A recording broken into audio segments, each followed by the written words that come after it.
Hi everyone, welcome to the end of day 4 of Fintech Tour 21. Fintech Tour 21 is the largest cluster of fintech events happening in the Middle East. My name is Sagar. I'm part of the Fintech Saudi team, and I'm delighted to have you all here today. Thank you very much for joining. This tour is going really, really fast. We've had some amazing sessions to date, and today's session is going to be incredible as well. I'm really looking forward to this discussion, which we've got on innovation in financial services infrastructure. Everybody knows about the cool apps which you have, the consumer-facing side, but what's happening in financial services in infrastructure is really super important and super exciting as well. So on that note, I'm going to hand it over to Rishi, who's going to be moderating and organizing the panel and discussion for today. As ever, we love questions, so please do put any questions you have in the chat box or the Q&A, and we'll try and get through, and Rishi will try and get through as many of those as possible. So over to you, Rishi. Thank you, Sagar. Hi, everybody. My name is Richie Santos Diaz, as Sagar said, and I'll be your host, moderator, whatever you call me, big master, ceremony, organizer, coordinator, whatever you want to call me for the next hour. So if you're looking to understand more about today's topic, innovation in financial services infrastructure, well, stay tuned because I'm here today with a great group of panelists who come from different fintechs that are doing a lot of interesting work in the Kingdom of Saudi Arabia, or KSA. So for the next hour, I'm going to be talking to them, understanding in terms of what's been going on in the kingdom and beyond the Middle East and beyond the rest of the world. So what I want to do now is, first of all, introduce each of the panelists that are here today. And I'm going to do a little roll call to introduce them. So I'm going to say their name and have them briefly elaborate on themselves. So the first person that I have today, his name is Mohammed Omar. He's the Director of Business Development at Saudi Payments. Mohammed, do you want to elaborate more about yourself and your career? Yes, thank you, Richie. Thank you for having us all today. My name is Mohammed Omar. I'm the Director of Business Development within Saudi Payments. My role is basically to look after the commercial aspects of the national payment systems that we operate at Saudi Payments. Those are namely Meda, Sadad, Sarir, and Isam. Excellent. Thank you so much. The next person we have on the panel is Hisham Al-Fali. He's the CEO and co-founder for a fintech called Lean Technologies. Hisham, do you want to unmute yourself and elaborate about yourself as well? Yes. Thank you so much for that introduction.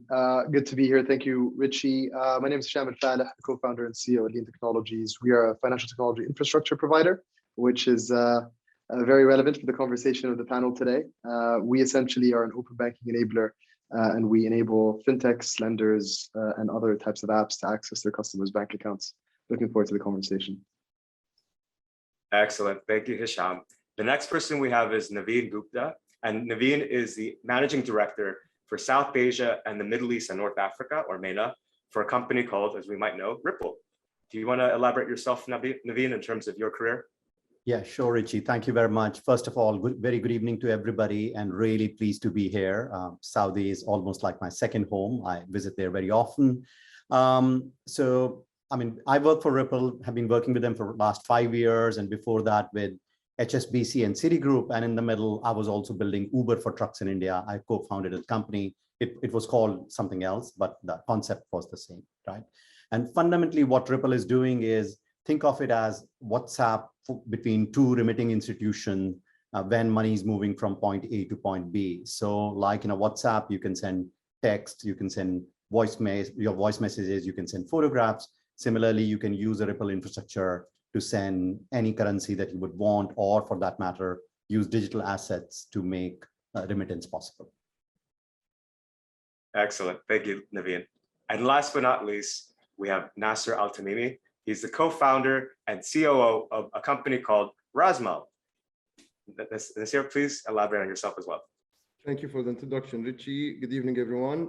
I'm Nasser Al-Tamimi, co-founder and chief operating officer of Rasmal. I'm an ex-banker working in corporate banking and financial advisory. And lately, we have established Rasmal, where I'm managing it now as a chief operating officer, a platform that helps startups throughout their funding journey from inception to unicorn. Excellent. Thank you so much, panelists. And again, my name is Richie Santos Diaz, and I'm mainly known as an economic development advisor, both in the consulting realm as well as with my fintech affiliations include the likes of the Fintech Times, which is one of the top global publications in Fintech headquartered in London, as well as the Fintech Power 50, which is also headquartered in London, which is a major annual guide of the 50 exclusive Fintechs around the world, and to name a few. And I didn't practice this, and I didn't tell the panelists, but I could also, as part of being here in Saudi Arabia, I will also say that in Arabic, if I can try.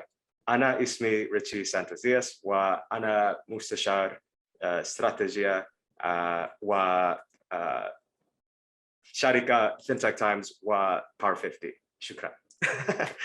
Thank you. So Well done. I'm going well to. done, Richie. Shukran. Thank you. Thank you.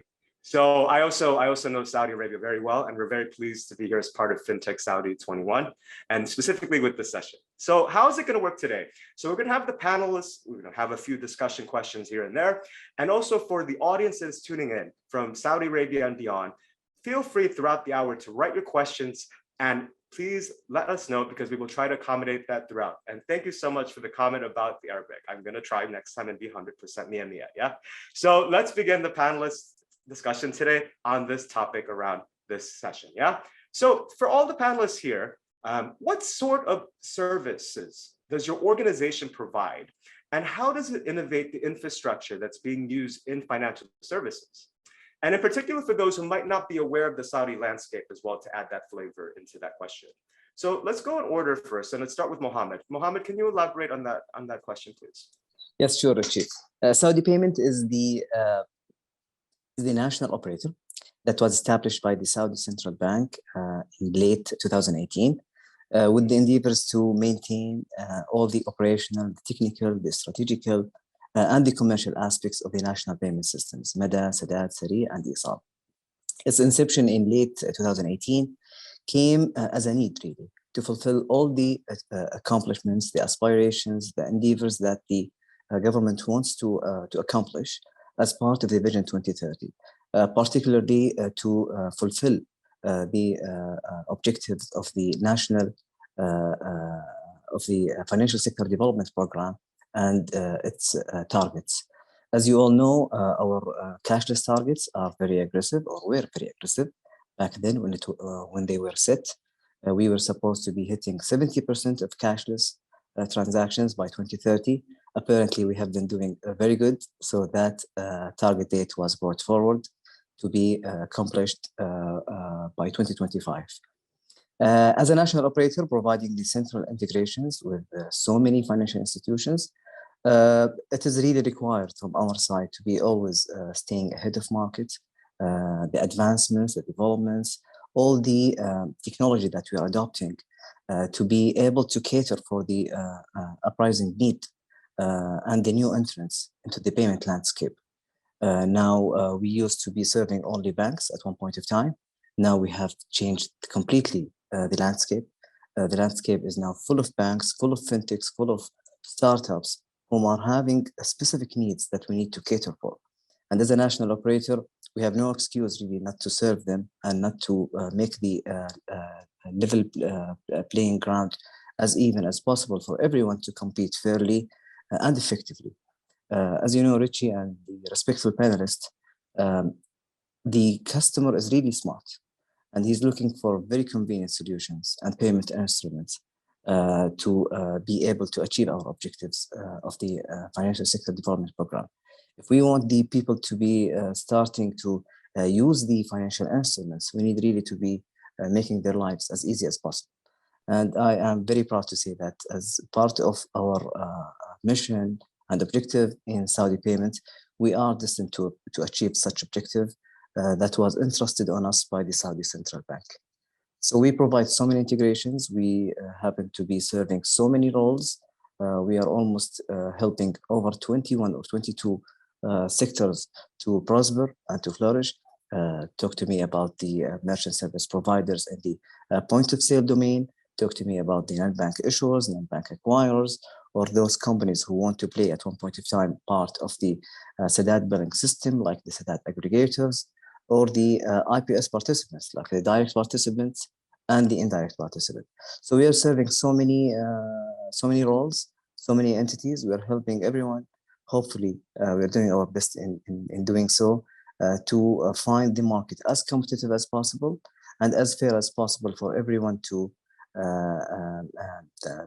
provide their offerings to the market. Excellent. Thank you for that. And Saudi Vision 2030 obviously is a consequence, implementation of that. You're seeing, the likes of Saudi Payments, but also entrepreneurs that are on the panel. So speaking of entrepreneur, I have Hisham here with Lean Technologies. Do you want to elaborate about, add to that question that I asked earlier? Yeah, with pleasure. I first of all congratulate Mohammed and what Saudi Payments has been doing as an national enabler. We at Lean also look at ourselves as enablers. We are, as I mentioned earlier, a B2B infrastructure provider. Our goal is to support emerging fintech players to access the critical infrastructure that they need in order to get their services and their product to market. And I know that sounds very vague. I use a lot of buzzwords. So let's actually take a couple of examples so we can actually visualize what I mean by this. If we look at kind of the early years of fintech, one of the very first applications that was popularized in the 2010s, or actually in the 2000s, was an application called Mint.com, which is a personal financial management application that started in the US and spread across the world. Similar equivalents popped up in different regions around the world that essentially provided a very basic service. If you were a user, you could essentially view your transactions on a daily basis, set budgeting and savings goals, and be able to essentially manage your financial life a little bit more proactively and correctly. Unfortunately, in order for that application to work, however, it needs to connect to your bank account to have access to your real-time transaction feed and be able to analyze your spending. I, for one, was spending far too much on McDonald's in my first year of college, and Mint.com told me that because it was integrated to my Bank of America account. When we look at the fintech ecosystem as it's developed around the world, that's oftentimes the lowest hanging fruit. And many more complex services are added on top of it. If you think about connectivity to a bank account to retrieve a customer's identity data, for instance, that can significantly streamline onboarding and KYC. If we look at the AML and counterterrorism financing initiatives, if you have access in real time to the customer's transactions and money movement, you might be able to build AI and ML solutions that can predict a customer's money laundering or CTF compliance. And a variety of other, lending as well is a massive use case in terms of reading the data that's in a customer's bank account. And that, in my opinion, is the precursor to any thriving, successful financial technology, community or ecosystem that is going to come up around the world. If we look at Saudi Arabia and the region as a whole and emerging markets in general, that infrastructure, unfortunately, is not well built, and there's very, very little connectivity that emerging applications and emerging services can integrate with to access their customer's bank account and pull their data. So to tie it back into what we do at Lean, essentially we build the integrations with all of the financial institutions, be it banks, lenders, homeowner associations, investment accounts, etc. And we simplify it significantly by having one API, one integration point for emerging applications like the Mint.com of Saudi Arabia, and there are many that are coming up, and a variety of other fintechs to gain access to their customer's bank account. In addition to just retrieving data, we also enable bank-to-bank transfers, which obviously leverages and sits on top of the functions and rails that Saudi Payments builds. But essentially, we try to provide an easier access into those networks, and we do that across the region. So I hope that answers your question a little bit, Richie. No, it does. And for the audience, he's API guy basically with our panel today. Thank you so much. That was very helpful. You're welcome. So, Naveen, how about yourself? Yeah, I think so. Just to give everybody a taste at the 10,000 feet level, right? So let's assume, I'm based in Dubai. Let's assume Mohammed based in Riyadh. He wanted to just send $100 to me here in UAE. Probably it'll still take 2 days for me to receive that money. Maybe the fastest way is for him to drive over the border and then give me that $100, right? And in this day and age, when we are beaming money, man has gone to the moon and we have got satellites in space, and now we're looking to conquer Mars. We are not able to send money instantly cross-border between two countries, right? And that's fundamentally the problem that we are solving for. And what is happening is there's a lot of innovation that has happened on the front end, right? So apps are cool, they move fast and things like those, but unless you fix the plumbing layer, these things will not get fixed, right? And so that's what we are doing. So what we have done is we have said, hey, you know what, if there are two institutions who need to connect with each other, say, for example, this is a service that's live in Saudi already, that if somebody wants to send US dollars to anybody in the US, for example, it should be real time. There should not be any delay, and it should be 24/7, 365 days a year. The moment you press enter, the money should be reachable on the other side. And because most of the countries now have built 24/7 systems already. So let's take example of what Saudi payments have done. Saudi now is becoming 24/7. So any Saudi citizen can essentially transfer funds to anybody in Saudi instantly. Similarly, for example, somebody in Philippines has done the same thing through InstaPay, right? Now, what we at Ripple are doing is we are connecting these two systems together. So we would take money from Mohammed, and let's assume it needs to go to somebody in Philippines. We would be able to source that with his financial institution and then do the payout in Philippines instantly, so that in 1 minute, even at 12 o'clock in the night, the person in Philippines takes their money and essentially goes home, right? The second thing that we are doing within the infrastructure itself is we are removing the errors, right? So what happens is most of the payments today, when they flow, almost 6% of the payments require some kind of a manual intervention. Imagine if Hisham is sending emails and 6% of his emails don't reach the required destination. I think it'll almost be criminal, right? So what we are doing is we are doing pre-validation. Even before the money gets sent, we can check the name, we can check the account number with the beneficiary institution to make sure that the payment is not rejected post the fact. So there is no point in us debiting Mohammed's account if we are unsure that we can't deliver money to Richie's account, right? We can pre-validate that, make sure everything is order, AML screening is done, so that when Mohammed's experience is, he presses the button, Richie gets his money, and that's all, game over, right? And the third thing that we are doing is that currently there is a huge amount of working capital for financial institutions. So for example, Saudi is the second largest remittance market in the world. In a lot of Saudi institutions would have billions of dollars kept in something called as Nostro account. You can think of it as working capital for banks, which is stuck in markets around the world. And in total, we expect the amount to be about $5 to $10 trillion, which is kept in destination currencies or countries for the smooth flow of remittances. And what we want to do is leverage 24/7 markets in markets where it's regulated. So for example, you look at a market where crypto asset is regulated and it's being traded regularly on 24/7 basis.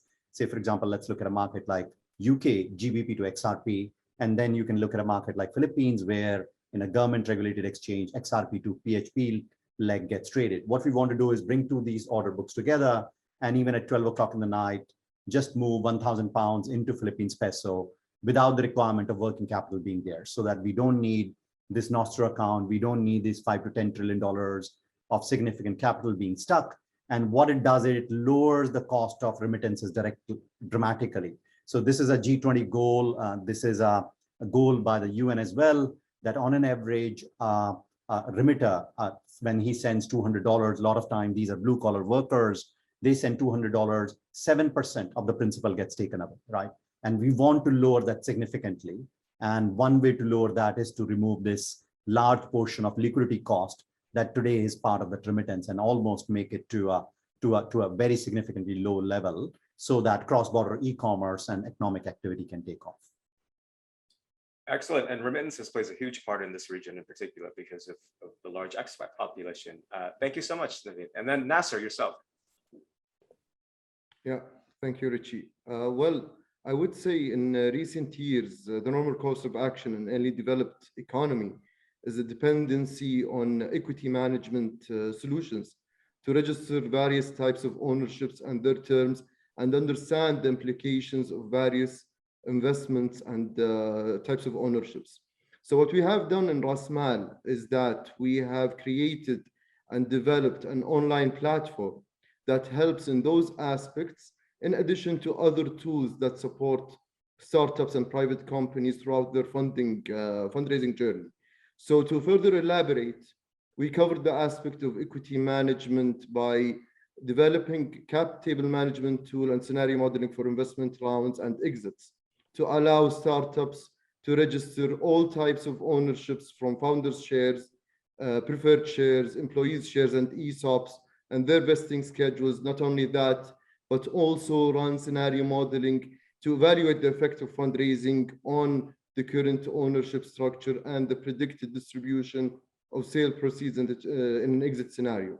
We have taken it a notch further by developing as well financial analysis tools such as cash burn analysis and runway to predict the exact time a company will be running out of cash to be ready for the next investment round and exit.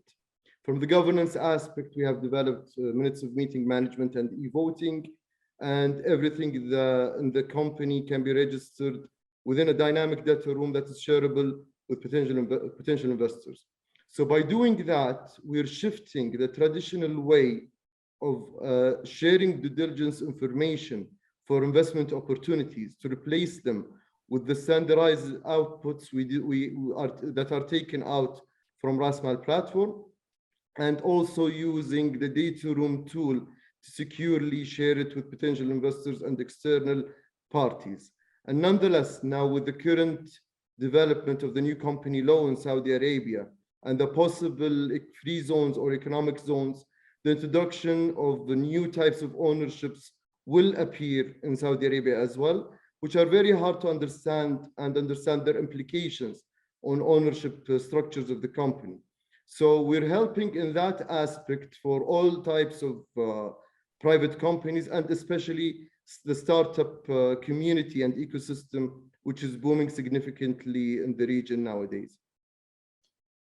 Excellent. Thank you for that. And audience, thank you. Feel free to send your questions and we'll definitely try to answer them towards the end of today's panel. So feel free to send your questions across. So I have a question specifically for Mohammed here, because you're a Saudi payments guy. So the payment system that you operate, such as Sadat and Mada, has been limited in terms of its offering, right, to end users by traditional banks. So what did you guys do to enable the entry of fintechs with the offering you've had? And then we also mentioned, I think it was Naveen who mentioned Sari as well, which, the Saudi's instant payment system. So can you elaborate as well on how that works, Sari, as well as, the thought process that goes behind it in developing a new solution, and how do you measure this value that this solution or any solution can bring? And do you think the fintechs would have a chance to be part of this in the future? Sounds like a very long question, Long question, Richie. by the way. Yeah. touch on whatever you can capture. It should be easy really to answer, because it is backed up by real accomplishments in that domain. Now, when we talk about Mada and Sadat, Richie, we need to realize that we're talking about payment systems that have been in existence since a long time, since particularly over 2 decades ago. And the presence of fintechs was very fundamental throughout this journey. Fintechs are no stranger when it comes to Mada and Sadat, but their role back then was simply to provide the technical assistance for those who want to be served, i.e. banks, to become front-end service providers. So the fintech companies used to technically enable the banks to issue cards, or to acquire point-of-sale transactions, or to become ATM acquirers, or to accept and host e-commerce transactions. Now, this was the situation pre-2021. The tipping point happened really in March, April of 2021, where we enabled Mada and Sadat to start onboarding the fintechs to play themselves the front-end service provider role. This enabled the fintech to play the very same role that used to be played only by banks. So now, I think you have heard previously that we have enabled the CCPay and GBA to become the first non-bank issuer and non-bank acquirer, respectively. This means that those two fintechs and the like would be able to start issuing cards and to acquire point-of-sale transactions while they are not a bank.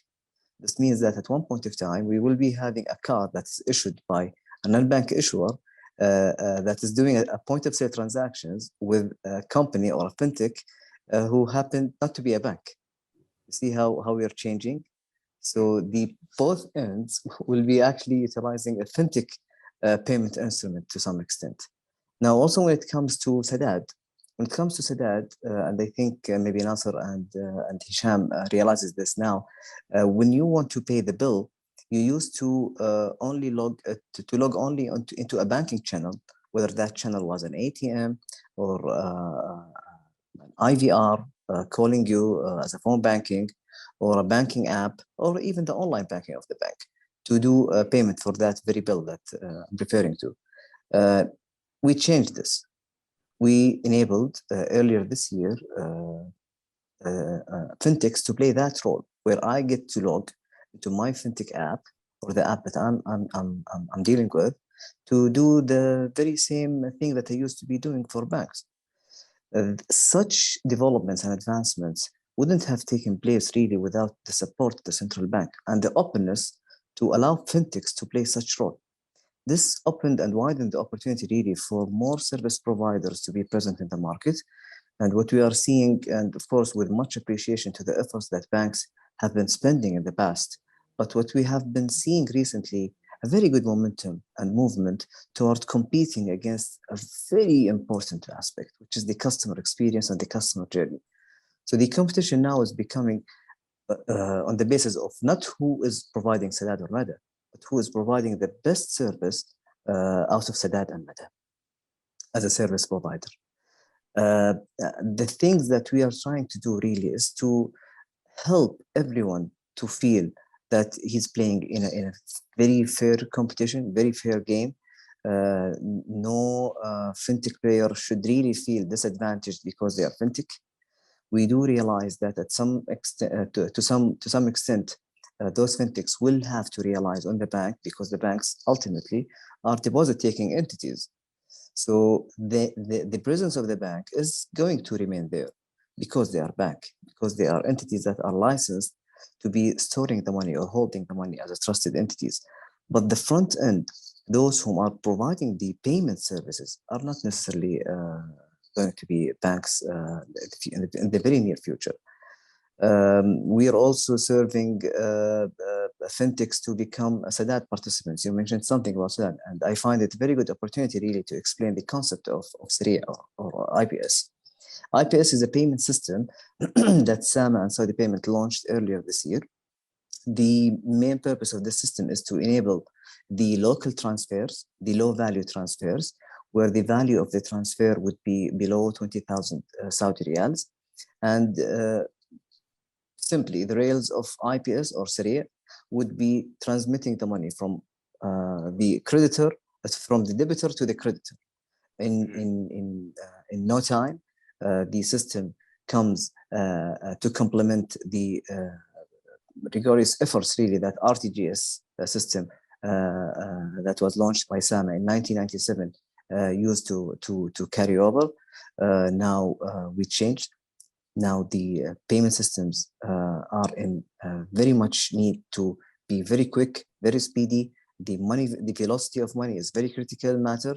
People are now not really very much willing to wait for 6 hours or 1 working day to receive their funds.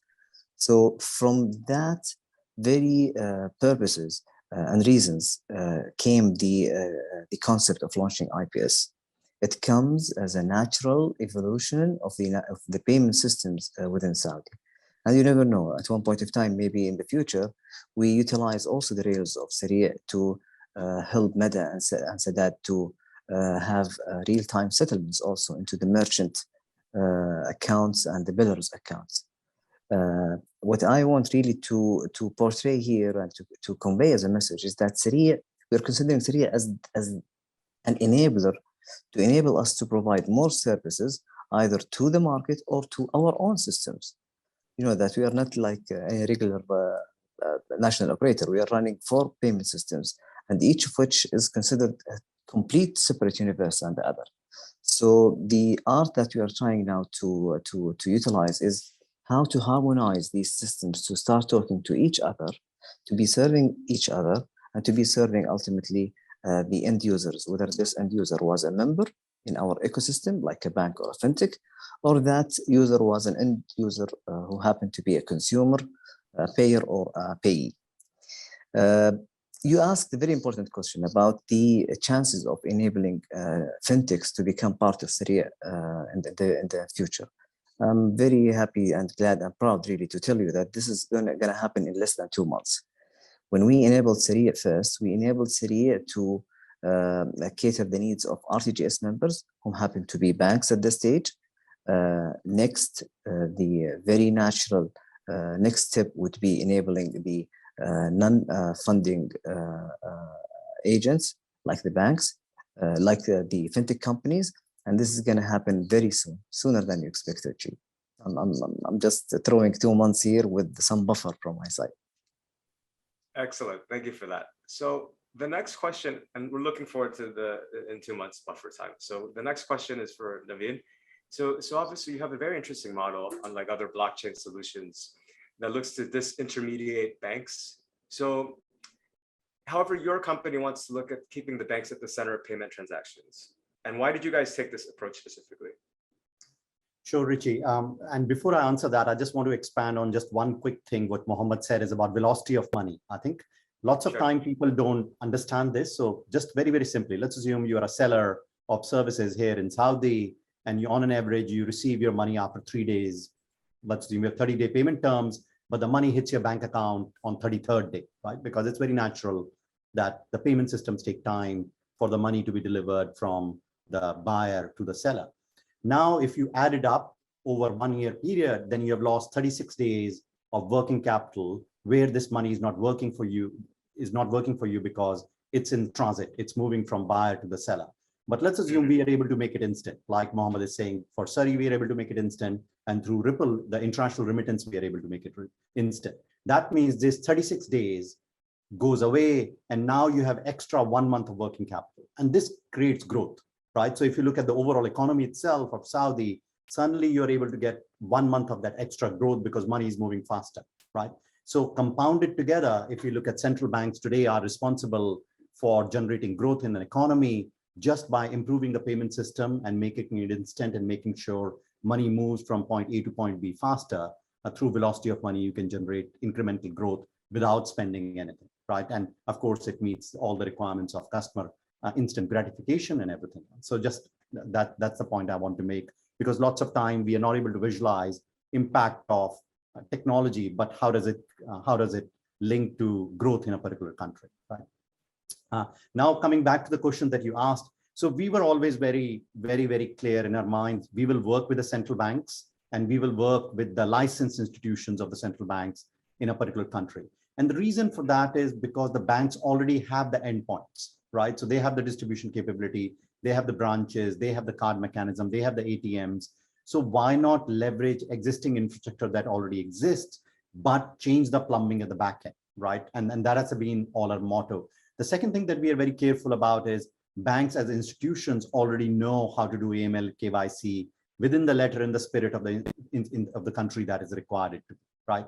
So hence we want to leverage existing infrastructure versus creating new ones. And also we have created new ones as well. I mean, where, for example, if you look at STC Pay, which is a telco here in Saudi, has got great distribution point. And similarly, we have a number of other customers around the world as well, who are fintechs, who are retail stores or retail chains, who are telcos, who are doing many other businesses. Say, for example, if you look at Cebuana in Philippines, who either have the starting points where customers can walk in and depending upon their own comfort level, could give cash if that's the comfort level the customers want to have, or they're able to use any of the digital channel for a brand that they trust, or on the receiving side, right? Where, for example, if you look at somebody like bKash in Bangladesh, where they have got 4 times the total number of wallets than the total number of bank accounts in Bangladesh.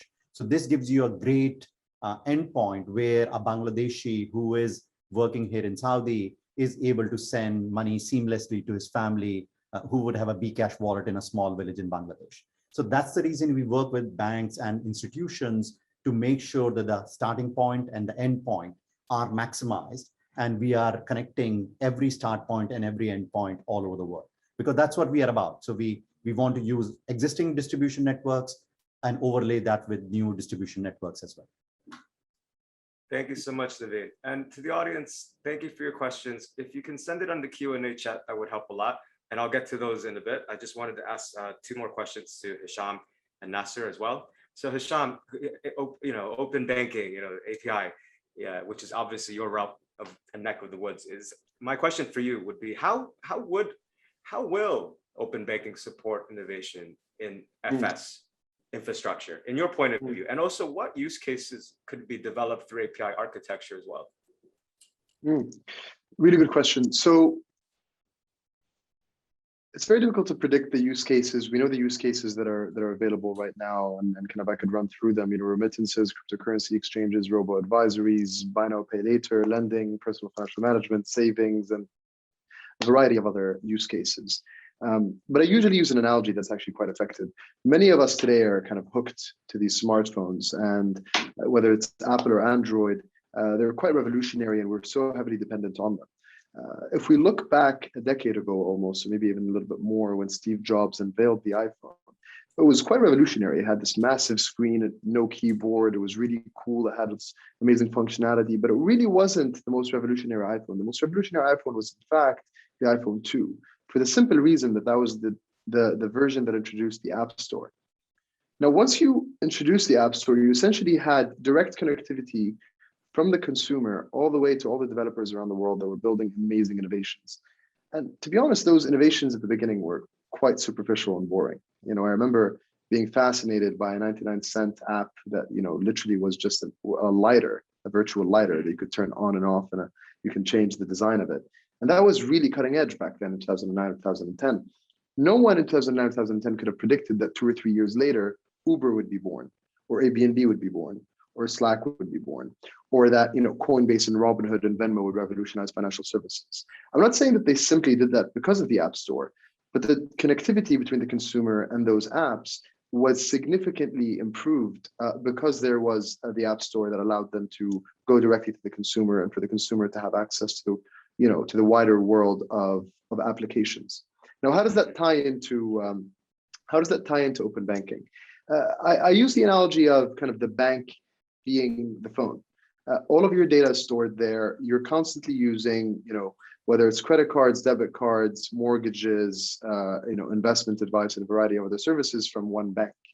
Now, if we can imagine a world where you have open banking, you can get your financial services provided by a variety of third-party providers that are not your financial service provider.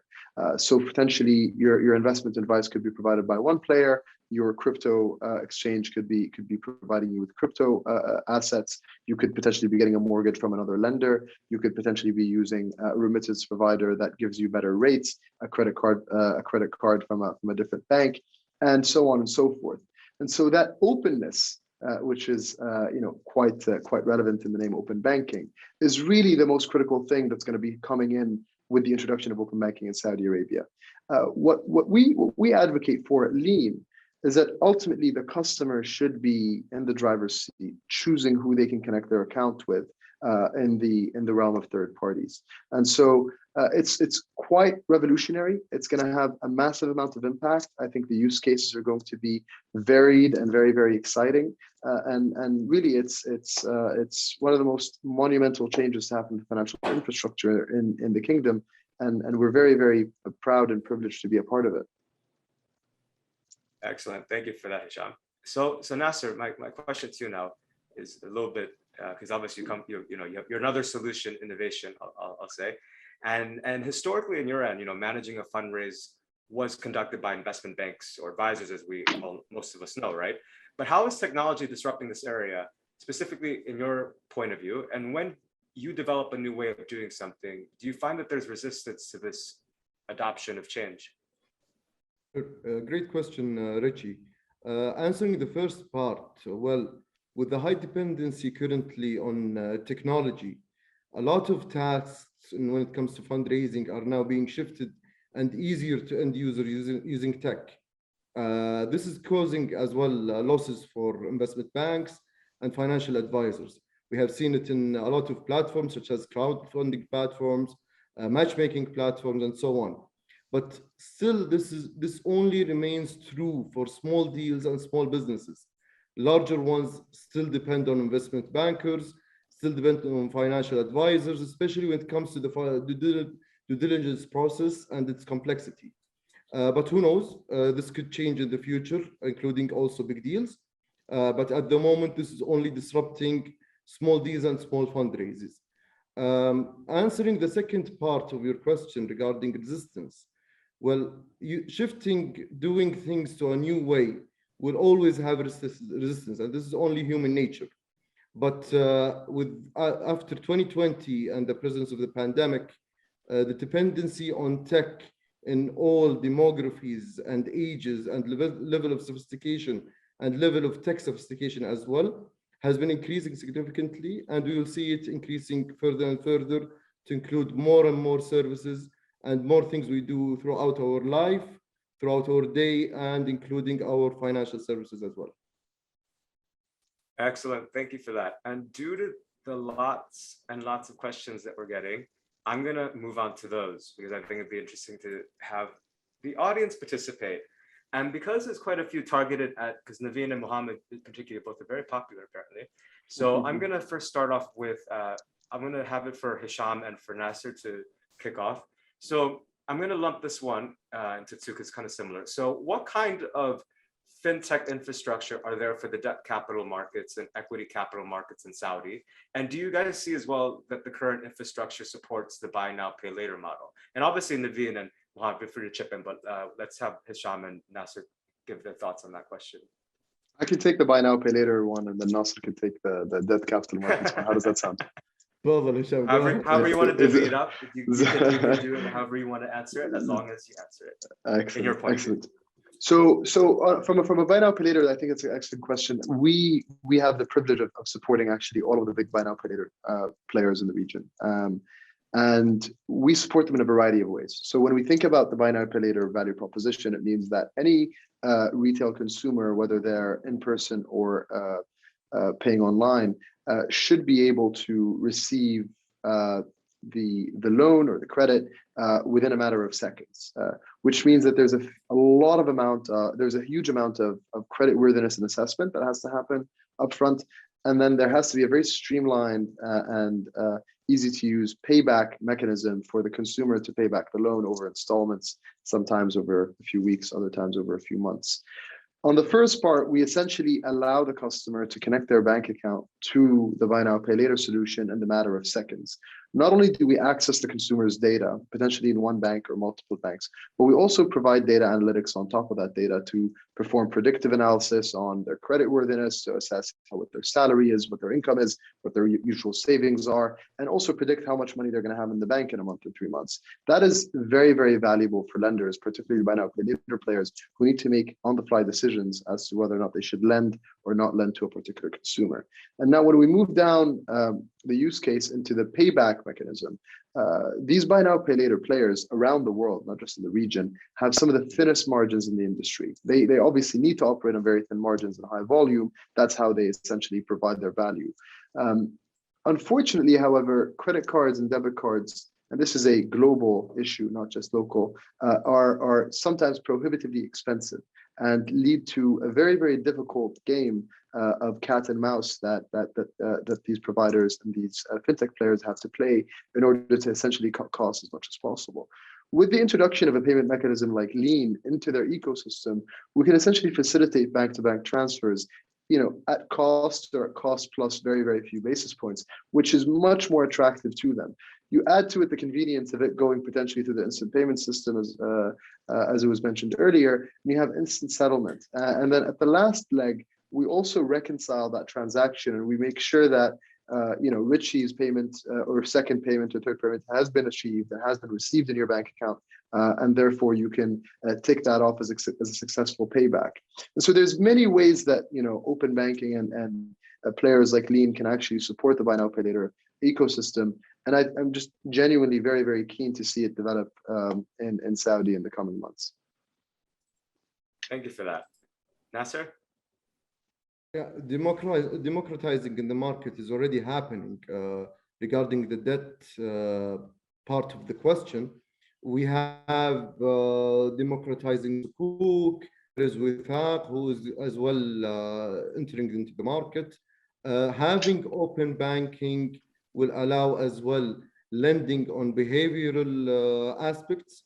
We all hear about behavioral financing, seeing consumers, how do they behave in their expenditures, where do they spend their money, how do they treat their repayments, dues, and so on. So with open banking, this will allow and will help a lot in the debt aspect of the question. However, on the equity side, I believe as well, once there's the access to corporate accounts and movements of corporate accounts, this will make it much easier to take a decision whether investing in a company or not. Also in terms of valuing the company and comparing it with similar competitors within the same industry. Excellent. Thank you for that. And I have 3 questions targeted at Mohammed. So going with the theme of earlier, I'm just going to ask you them all in one go.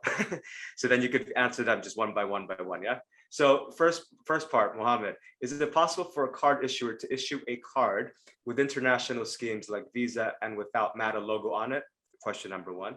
Question number 2, how, go ahead, do you want to answer that one quickly? Yes, please. Of course they can, when they are labeled as credit cards. The debit is mandated by the Saudi Central Bank to only carry the national scheme logo on it. And there is no debit card that is issued within Saudi without the logo of the local scheme, happen to be MEDA.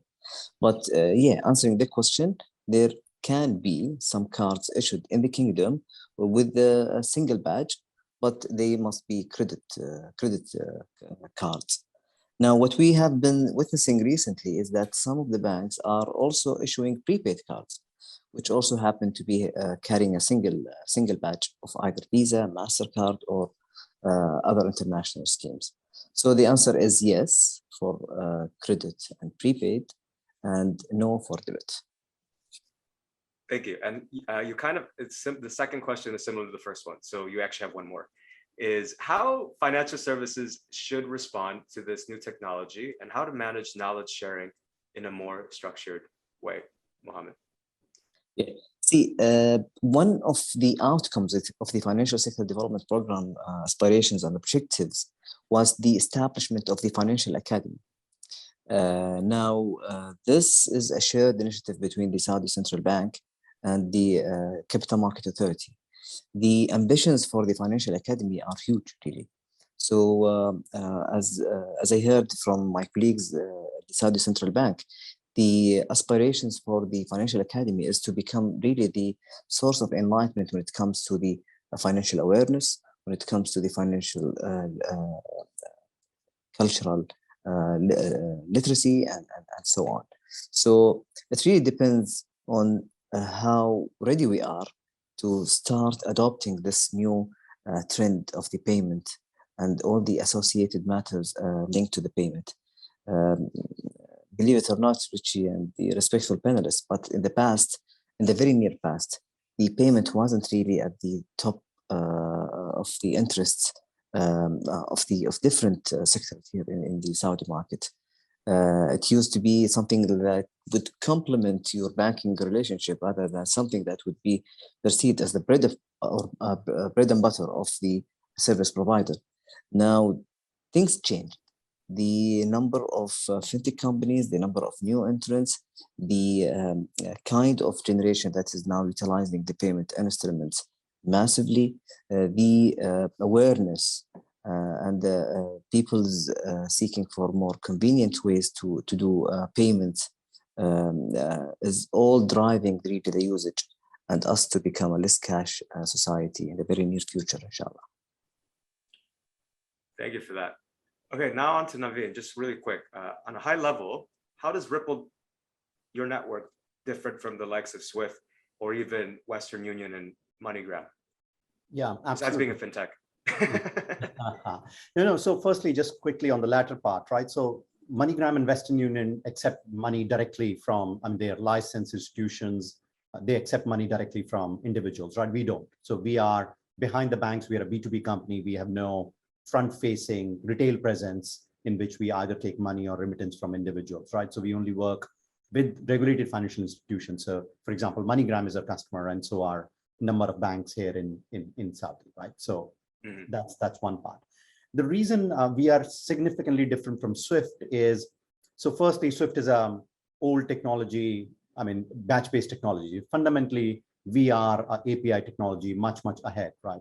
The second thing that I would say is Swift is primarily a messaging layer. So it moves messages or information from point A to point B.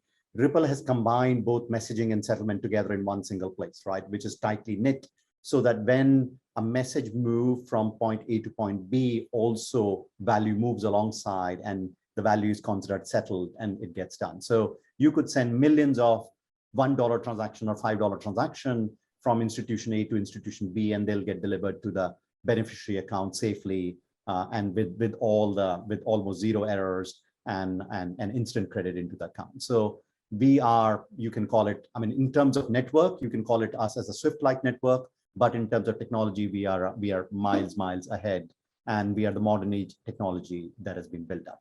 And then the last thing that I would say is, from our DNA, we are interoperable, right? So our technologies can work with, so for example, today you have RTGS system, ACH system, check systems, and crypto or blockchain that is being built. But in the way we have built Ripple software or the Ripple technology is that all these can interoperate with each other, right? So we don't think of it as silos, but we think of that tomorrow the world will need these systems to interoperate, and that's built in the fundamental DNA of our technology itself. Excellent. Thank you so much for that. And to all of you here, there's a question here. So what are the revenue streams of the digital banks other than the transaction fees and the overnight rates? I think this should be pretty short, but somebody want to just quickly just highlight that? Who wants to volunteer? Anyone? Hisham, you're smiling the biggest. You can go. And then the rest of you three, if you wanted to add to his, but I'm thinking it's pretty straightforward. Go ahead. Yeah, I mean, obviously transaction fees and overnight fees are great. You obviously have, you know, overdraft fees, which is what I was laughing about, to be honest. But yeah, I'd probably pass it on to Mohammed. I'm sure he has more visibility. Yeah, go ahead, Mohammed. Yeah, this is adding to the previous point that I mentioned, that when you're talking to an entity where the payment is simply an offering out of multiple offerings, they wouldn't really care very much about creating revenue stream out of that very offering that we're talking about, i.e. payment. Unlike what is happening when it comes to the fintechs, when they are providing such payment services, they would really be very much keen to make profit out of the transaction fees. But the ugly truth is that it's not really always the case. Why? Because we need to accept for a fact that you don't have really the economies of scale that would allow you only to get enough of such transactional fees as revenues. This is why we are witnessing also from fintech perspective, which is something probably maybe the Saudi Central Bank would jump in later on to control, is that there is a tendency from the fintech companies to add so many subscription fees and maintenance fees and all similar fees that to some extent would act like a point of avoidance for anyone who would be wanting to deal with you, especially that the competitors happen to be banks are having good economies of scale that are allowing them not to impose such fees. So you will find two service providers. One of them is a bank, the other one is a fintech company. But because of the fintech company is small, they are not really very much willing to get rid of some of the fees that they are able to charge on their clients, to the point that such client is also happen to be a very price sensitive, would go later on in spite of the fact that the service provided by the other entity, probably a bank or so, are not up to the required level, but they will be going there for one sake, because it is saving cost on them. So this is why we are trying our best always to educate even the fintech companies that when you price your products, you need to price it wisely. Don't forget that you have very big sharks and very big competitors that at one point of time, they can really override you with the free services that they are able to provide to the market. So the commercials, the mechanics of how you are pricing your product is my number one advice really to all my friends in the fintech companies. You need to be very wise in pricing I'm not telling you to lose money, but I'm just drawing your attention that you are acting in a market where the competitors are of different sizes, different powers, and different scales. So at some point of time, you'll find yourself in a very difficult position if you didn't manage really very well the pricing strategy of yours in front of the competitors that you're dealing with. And I'll give you a very good and small example. We onboarded one of the fintech companies in Sadat, and what we found is that what we are charging them, they are actually charging their clients, I think 40 or 35 more of the charge that we are charging them. And this is normal because they are a small company and they want to make as much revenue as possible just to cover the cost there. But now in an era where everyone is becoming standing on the same ground, banks, fintechs, you need to ensure that at one point of time, people will just stand on the side and compare these offerings between the offerings that are being presented to them by banks and the offerings that are presented to them by fintech companies. So the comparison Sorry to between cut the you off, pricing. Mohammed. I'm just aware of time, so I'm gonna have to cut it off. I'm sorry. Very good, thanks. So really quick, just to end it, Nasser and Hisham, really quick. Do you think fintechs can eliminate the role of the banks? And just to end it off as a final note. So really quick answers. Hisham, go ahead. Yeah, I fundamentally think it's a flawed question. I think everything is a fintech. I think fintech is horizontal, not vertical. I think banks will need to innovate significantly in order to remain relevant, though. I would go deeper into this question, but given time, I'll stop there. We'll do a part 2 in the future. Sounds good. Nasser, do you want to quickly give your thoughts before we end today's session? Yeah, I agree with Hisham. It's not about eliminating banks. It's about banks shifting towards being digital, completely digital, and probably collaborating with existing fintechs, investing in them, or even acquiring them. So the question is not about eliminating, it's about changing the way banks are nowadays and what would happen in the future. I believe it will all depend on tech. We never know about certain services that banks do provide nowadays, but most of services would actually be digital, and we're seeing it nowadays as well. Excellent. Mohammed, Hisham, Naveen, Nasser, thank you so much for your time. Thank you, audience. We tried to answer most of your questions, so forgive us if we didn't get through all of them, but we did as much as we could. But despite all that, today's topic around innovation and financial services infrastructure, it's a topic that can't be answered today, but what we know so far in KSA, as what the panelists have highlighted, as what the audience have asked, there's a lot going on, but definitely there is a long road ahead, but it's definitely innovative in that regard. Richie Santos Diaz, thank you guys so much, and enjoy the rest of FinTech Saudi 21. Shukran, Richie. Thank you, Richie. Thank you very much for having us. Ma salama. Yeah. Thank you so much. Ian, thanks again, panelists. Thanks, Siddhar.